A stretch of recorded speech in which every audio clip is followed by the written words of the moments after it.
Today's video will show you how to add text behind person in CapCut. Open CapCut on your PC. Choose segment of your video where you want to text behind the object. Go to Text feature and add text element to track. Type in your desired text. Choose suitable font and position it appropriately. Export text as separate video. Delete text from your original video segment.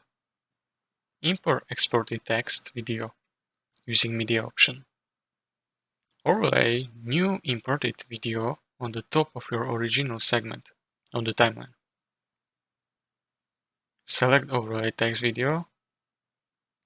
Navigate to cutout and choose auto cutout.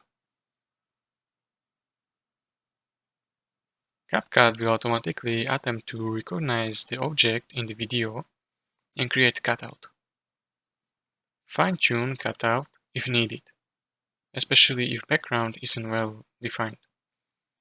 Ensure that cutout aligns precisely with the moving object.